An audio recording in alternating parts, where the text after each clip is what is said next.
We've got news from Royal Caribbean and how their app could change cruising in the future, as well as some positive news from Carnival, Norwegian and more. Well, ahoy there, cruisers! Welcome to our channel. I'm David and this is Ben. Make sure you hit that subscribe button right now. So first up, with Royal Caribbean, we've had some more news of some of their new protocols that they're planning. They plan to use their app to keep guests safe on their ships. They already announced that the muster drill will be carried out using the app or stateroom TVs, but they've also announced some brand new additions. First up, staggered arrival times, with later check-ins than usual, up to 5:30 p.m. This has been seen on some sailings departing in November and December, and we've also seen on some ships check-in will not even start till mid-afternoon.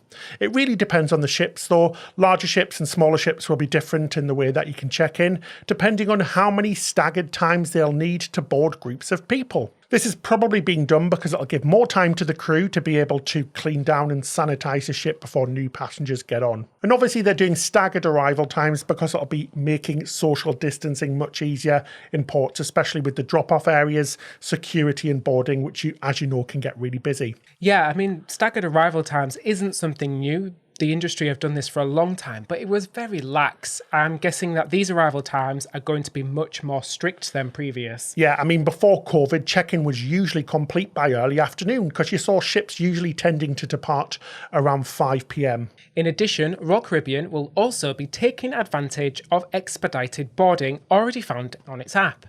You can complete the check-in on the app as well as scanning in your passport information, inputting all your details and even uploading your own selfie photo.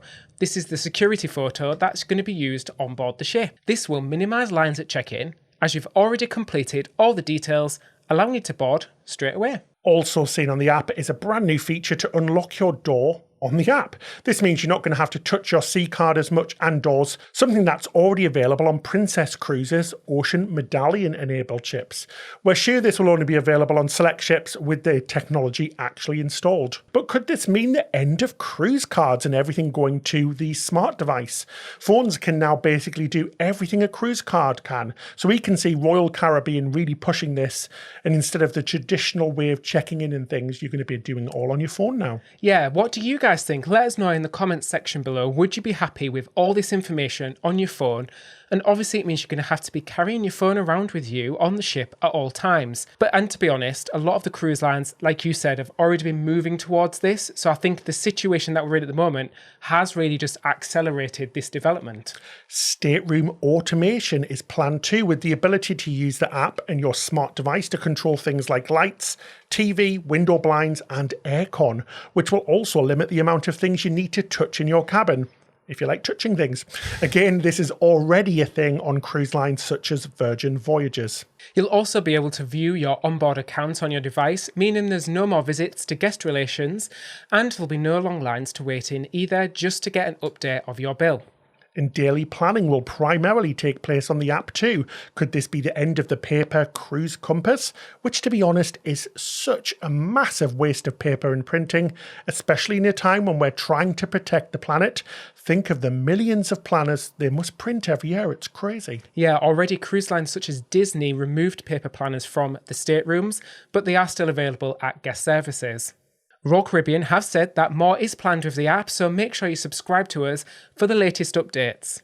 And on top of this, the same app is used on other Royal Caribbean brands such as Celebrity Cruises and Azamara. This week as well, Royal Caribbean CEO Richard Fain released another video for travel agents and partners. He said, "Today I'm beginning to feel more positive that we may be within sight of the end. We're certainly not at the end, and we certainly have quite a ways to go, but the pace of change has accelerated. Many positive developments are really beginning to bear fruit." That's really good. Could this be connected to the Healthy Sail panel passing on their findings to the CDC? Are the CDC now going to lift the no sail order? He also said the virus cannot be eliminated, but the goal is to stop the spread by doing 3 different things: better treatments, better testing, and a vaccine. Also in the video, he talked about how the Healthy Sail panel are working to make the ventilation aboard their ships even better. But that's a bit of positive news, I think. Yeah, it really is. When you did start quoting that video, I did get a little bit worried. He did say, we're nearing the end. I know, it's a bit... We're coming to dire, the end. isn't it? But that was good news. Yeah, coming to the end of this situation. Hopefully nothing else. Now let's move on to news from Carnival Cruise Lines. After the successful launch of sister brand Costa Cruises and the soon-to-be relaunched AIDA Cruise Line, Carnival has shared some optimistic news. Carnival Cruise Line brand ambassador John Held said, "The latest news is we are extremely hopeful that we will cruise in November and possibly before on shorter modified cruises. And we are working with the CDC. We've got very smart people who put a plan together to keep everybody safe and make sure that the fun is going to continue for you." He also said that it was so important that cruising should not fail, as it affects hundreds and thousands of lives, from the crew on board the ships to the knock-on effects it would have at the destinations it visits and brings tourism to. Next up with Norwegian Cruise Line. Norwegian have explained why they failed to give a promised update at the end of August. And again, it looks like it might be good news. So they reiterated that the cruising suspension is still until the end of October 2020. So far, there's been no extension upon this date, which is good. So they said, in August, there were no further voyage suspensions to announce. We continue to evaluate the situation and will provide updates available. They also added, we remain optimistic and hope to relaunch cruise operations in the near future. So no news is good news, right? Personally, we were expecting for cruising to be pushed back at least another month, but could things be finally turning around? It's starting to feel a little bit optimistic. And as you know, Norwegian Cruise Line are working with Royal Caribbean with the Healthy Sail panel. Could they be waiting the outcome of this before announcing anything?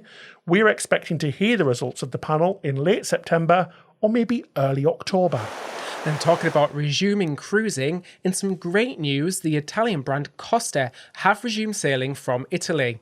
The Carnival Cruise Line brand is another major cruise line to resume sailing, setting the way for other cruise lines to return. Its sister brand AIDA, which is the German cruise line, has also announced its return date to resume cruising. It's a really great because they're both part of the Carnival Group, the largest group of cruise lines in the world, including Carnival, Princess, Holland America, P&O, Cunard, and many, many more. Costa Cruises released a detailed guide to their health protocols, so let's take a look at some of the things in place to keep guests safe and COVID-free. Well, first of all, we've got the check-in process, which will be carried out completely online and it opens 72 hours before departure. Guests will also be required to fill out a self-certification questionnaire regarding their health status. Regarding boarding times, it'll be a staggered approach to facilitate the compliance with the correct social distancing rules and ensure a safe boarding. And then in the terminal, you'll undergo a quick health screening, which includes a body temperature and a COVID swab test, which is quite serious, isn't it, actually having a COVID swab test? Smartphones will play a big part in the changes. We've already heard about Royal Caribbean. We're going to see them in action on Costa. By using the app and things like QR codes to download menus and order food and drink on board reduces interaction with crew. There'll also be digital screens and interactive monitors in public areas, plus a dedicated information television channel on stateroom TVs, as well as a new Call Me service, which is a convenient personalised assistance within the cabin on the phone. Exciting. There'll also be reduced capacity on board. Pubs, bars, restaurants have all been remodelled to provide better social distancing on board, as well as signs and stickers in all high traffic areas. And unfortunately, whilst in public areas and while not eating or drinking, whilst on board, protective masks must be worn at all times. Crew will also be provided PPE and extra hand washing stations and sanitisers will be added around the ship. Because of lower capacities and social distancing in restaurants and in entertainment venues, the hours will be increased for dining times and the shows will be repeated in the theatres.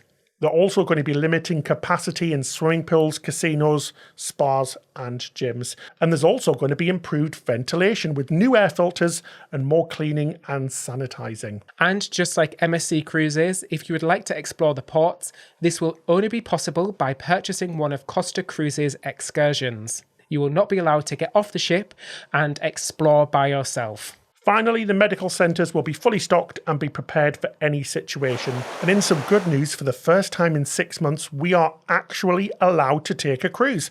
Costa are opening up bookings to Europeans, and yes, people from the UK. Right, I'm off. See ya. From sailings from the 27th of September. But unfortunately, the UK government, the FCO, are still not recommending cruising, so it would be very hard for us to get insurance for this trip, but it's ever so tempting. It is, it's very hanging the fruit in front of you. Is that a saying? What's that saying? Is. The fruit is being They're hung in front of us. dangling the fruit in front of us. They're saying, yes, you can come on board, but then our government is saying, No. But I really want to experience a Costa cruise ship because they look completely wacky.